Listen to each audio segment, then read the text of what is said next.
नमस्कार। आज हम बात करेंगे तनित तार में स्थितिक ऊर्जा, यानी तनित तार में स्थितिक ऊर्जा कैसे निकालते हैं। मान लीजिए आपके पास कोई तार है और उस तार को आप यहां से बल लगाकर खींचते हो।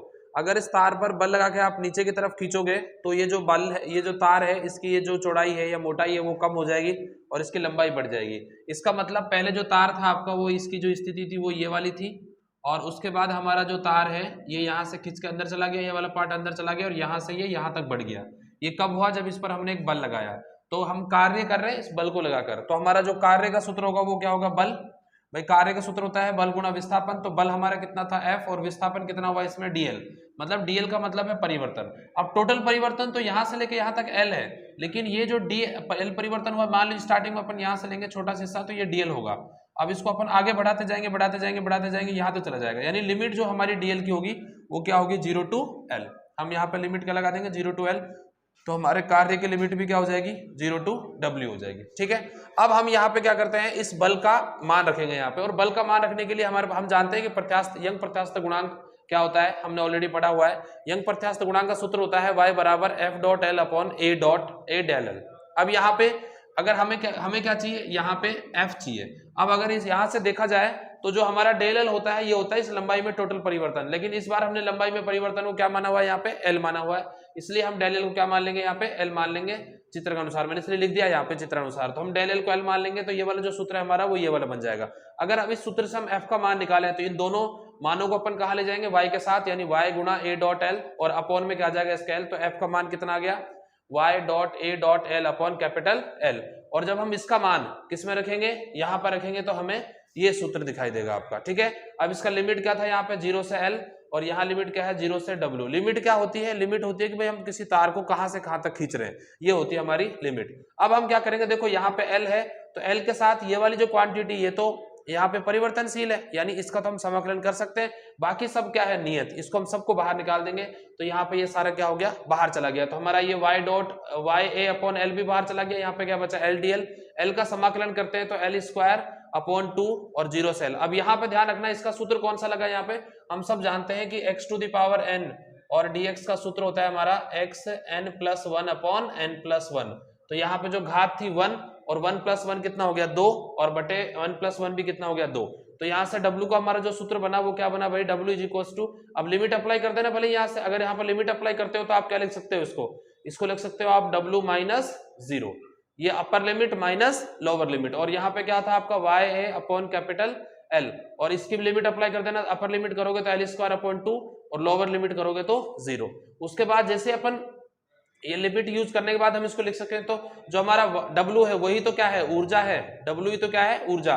और यहाँ पे कितना आ गया बेटा? इस 1/2 को हमने बाहर ले लिया, y को यहाँ पे y रख दिया, एल स्क्वायर के साथ में l को हमने रख दिया, और गुणा a जो था उसको मैंने यहाँ पे रख दिया। तो हमारे पास क्या सूत्र बन गया? यहाँ से अगर इसको देखें तो W इज इक्वल टू क्या बन गया भाई सूत्र? यहाँ पे देखा जाए तो W u equal to half y। इसको मैं यहाँ दोबारा लिख देता हूँ। ठीक है। तो इस पे अपन बहुत इजीली इसको पढ़ लेंगे अपन। तो हमारे पास u इज इक्वल टू क्या हो गया? 1/2 into y into l square upon capital L into a. अब आप सब जानते हो कि जो एल और कैपिटल एल का जो अनुपात होता है ये विकृति होती है। ठीक है। और अब विकृति देखो, एल का स्क्वायर है लेकिन कैपिटल एल का स्क्वायर होता तो इसको अपन विकृति का स्क्वायर लिख देते हैं। अगर एल का स्क्वायर नहीं है तो अपन क्या करेंगे? ऊपर नीचे एल से गुणा कर देंगे। तो लिखेंगे भाई ऊपर नीचे किससे गुणा करेंगे? एल से गुणा कर देंगे। नीचे कैपिटल एल से गुणा करने पर, हमने यहाँ पे गुणा कर दिया, गुणा करने पर तो क्या हो जाएगा? u is equal to half, और ये y, और ये आप हो जाएगा आपका L square upon capital L square, और ये a। अब एल का होल स्क्वायर, अगर इसको स्क्वायर हटा देंगे तो यहाँ पे क्या हो जाएगा आपका? ये होल स्क्वायर हो जाएगा। अब आपको पता है कि आपका small L upon capital L क्या होता है? विकृति होता है। तो अब इसको भी यहाँ पे अपन लिख देंगे। तो यहाँ पे क्या हो जाएगा भैया? आपका small L upon capital L को अपन क्या बोल देंगे? विकृति। और आप सब जानते हो कि u बराबर हाफ y क्या होता है? y होता है यंग प्रत्यास्थता गुणांक। तो इसको लिख देंगे यंग प्रत्यास्थता गुणांक। अब ये क्या हो गया आपका? यंग प्रत्यास्थ गुणांक हो गया, और एल अपॉन एल क्या हो गया? विकृति। और क्या लिख देंगे बेटा यहाँ पे अपन? विकृति का स्क्वायर। और अपन ने जब नीचे भी गुणा किया अपन ने, भाई यहाँ पे अपन ने क्या किया? होल स्क्वायर किया, एल को ऊपर नीचे तो गुणा कर दिया, यहाँ भी तो गुणा करना पड़ेगा। देखो एल का स्क्वायर, एल भाई पहले यहाँ पे क्या था, एल स्क्वायर था और नीचे क्या था, कैपिटल एल था। तो हमने जब एल से गुणा किया तो ये भी एल स्क्वायर हो गया, तो एक एल यहाँ गुणा किया तो यहाँ भी तो हो गया ना वो गुणा। तो हमारे पास जो आंसर आया वो क्या आ गया था यहाँ पे, वो आ गया था u is equal to half y into l upon capital L का whole square into a into l. अब a इंटू एल क्या है, इस तार का आयतन, तो अपन क्या लिख देंगे यहाँ पे, आयतन। ठीक है। और अब यंग प्रत्यास्थ गुणांक का सूत्र भी अपन जानते हैं। यंग प्रत्यास्थ गुणांक का सूत्र क्या होता है, इसका होता है प्रतिबल बटा विकृति। तो u बराबर क्या हो जाएगा, हाफ, ये अपने लिख दिया प्रतिबल बटे विकृति, और प्रतिबल बटे विकृति इंटू, और ये क्या था आपका, विकृति का स्क्वायर। अब विकृति का स्क्वायर देखो, एक विकृति से एक विकृति कैंसल, और यहाँ पे क्या बचा आपके पास, आयतन आ गया। यहाँ पे क्या आ गया, आयतन। तो अपन यहाँ पे ये लिख सकते हैं। तो हमारे पास लास्ट में आंसर क्या आ गया, हाफ इंटू प्रतिबल गुणा विकृति और गुणा आयतन।